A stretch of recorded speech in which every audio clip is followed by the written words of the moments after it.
Hello everybody, Maximus McCullough here again with another website tutorial, and this one's all about additional languages on websites creates more targeted visitors. And I found that by doing this, my bounce rate went down, my visitor rate went up, and I was able to engage people that speak foreign languages. So let me show you just a little bit how it works. You see, this is in English right now, okay? And what Google does is it takes all the text. For instance, let's say that I wanted it to be translated to Spanish. So I would come over here and hit Spanish, and what it does is it translates all the text into a Spanish format. And I had one of my friends read that speaks and reads Spanish fluently read over this article, and she said that it did very well. So I'm going to show you guys how to do this, and whenever you're ready to turn it off, you just go right here, turn off translation. So I'm going to show you how to install this on my website where I'm an activist for child safety called Youngstown Angels. And what I want to do is be able to put over here in the sidebar a way where people in different languages, because even in the town of Youngstown there's a lot of Spanish speaking individuals out there that would like to be able to read this stuff that don't speak English. So I'm going to show you how to do this to your website while I'm doing it to my activist website.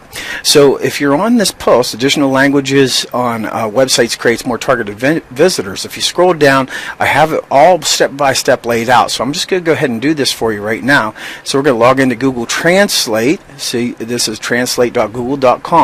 Link should take you right there, and I'm going to grab this URL, Youngstown Angels. Okay, I'm going to grab this right here.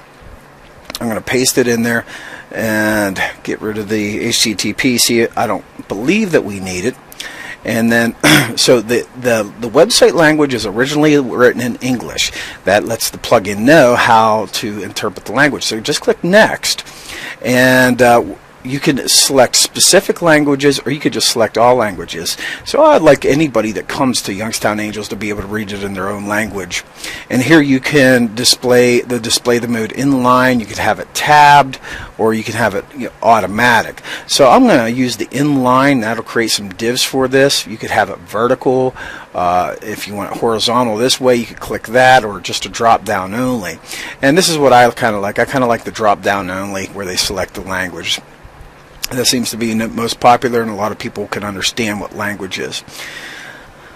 So what we're going to do is we're just going to get the code, but here's some advanced options. If you want to automatically display the translation banner to use or speak in the language other than the language of your own, so you could leave that tick so that whenever they come on, they actually see this little thing in their own language where it says select language. Okay, so that's kind of a good thing to have.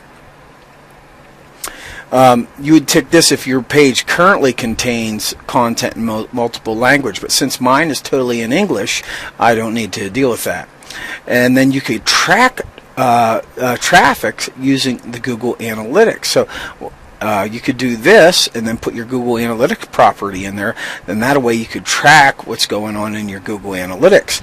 And then that way I could get stats in my analytics. And then all you do is click Get Code.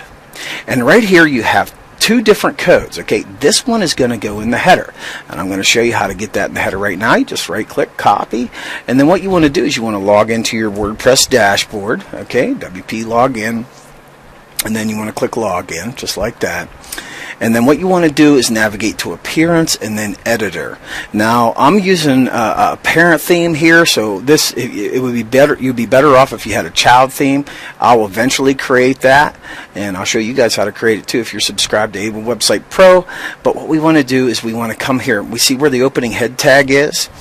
We just want to go right after that, create a new line, and put that meta tag in there and click Update File. Okay, next I want to go ahead and grab this code right here, and I'm going to put it in the sidebar. Let me bring up Youngstown Angels. I'll show you where I want it. I want it right here at the top where people can see it, maybe right under Fighting for Justice in Youngstown, Ohio. So I'm going to go over here to my appearance, go to my widgets. And then over here in my widget area, you see where it says Calling All Angels. I'm going to put it right above that picture. So I'm going to come over here, grab a text widget, and just drag it up here and drop it in there. And I'm going to paste it in there and click Save, just like that. The next thing I'm going to do is I'm going to make sure that I get my cache cleared. That's a little tongue twister. And then I'm going to hit refresh. And now, voila, I get the select language button so that when people come on here, they can select their language. Like if they want to read it in Spanish, they can read it in Spanish, just like this. And it converts all the text to a Spanish readable format. This is Maximus with A1 Website Pro. I hope this tutorial was able to help somebody out on how to make their websites multilingual.